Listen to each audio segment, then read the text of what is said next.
Hey everyone, this is Sue again and welcome to my random life.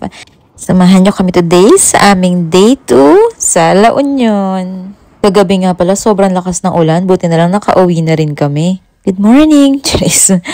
So today is our day 2 and our plan is to visit some tourist spots.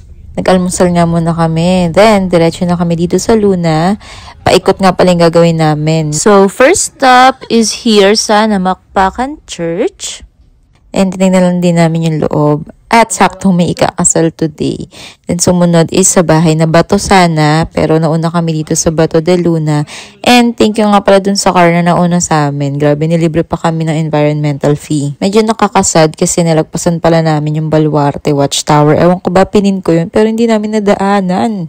Anyways, nakaka-amaze yung mga artwork dito sa Bato de Luna. Kasi tingnan nyo naman, ang effort, diba? Tapos, made of stones talaga sila. Hindi na nga pala namin diniretso yung bahay na Bato kasi that's another entrance fee. Tapos, nakita rin kasi namin agad na pag diniretso mo, dagat na. Dagat na! Woo! Ang ganda ng dagat!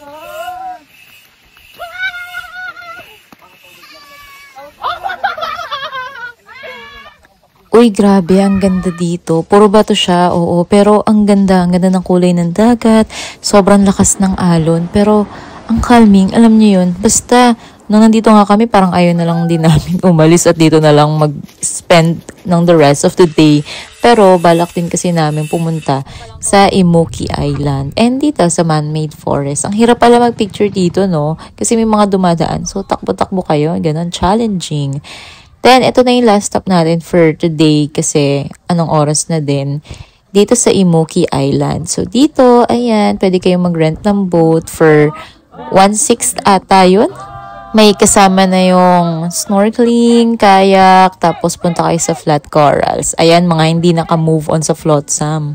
Ayan, pwede kayong umawra sa taas ng mga balsa nila. Siyempre, hindi namin pinalagpas ang kayak. Nag-competition pa nga kung sino magaling magsagwan. Pero ang hirap pala na ginagawa ng mga ngista. Hindi pala ganun kadali magsagwan.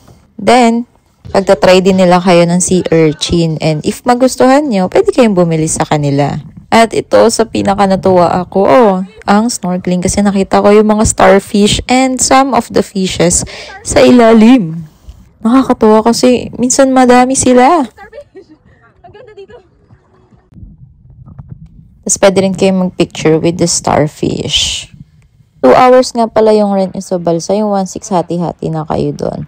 After makapagpahinga, dumiretso na kami dito sa flat corals. Para siyang sa Tibu Tidal Pool. Medyo matatalim yung mga bato, so kailangan mag-ingat. And here, makikita nyo, from dagat, inaalon siya. Tapos dito naiipon yung tubig.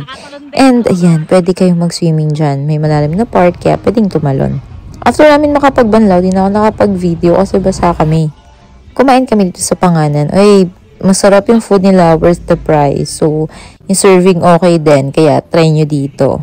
Tapos after namin kumain, sana punta kami ng Hara, kaya lang puno. Tapos dito sa Flotsam, ayun, kita nyo, ang haba ng pila, diba?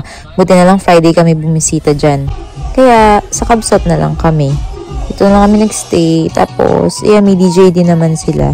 Pwede kayong tumambay dyan sa may dagat, maglakad-lakad sa dagat, diba? Medyo nakaka-relax din. Nag-chill lang kami this night. Then, after namin dito, ayan, mga nagsi 7-Eleven. Kumain pa rin at mga nagsibalot. Ayan, madaling araw na rin kami nakatulog.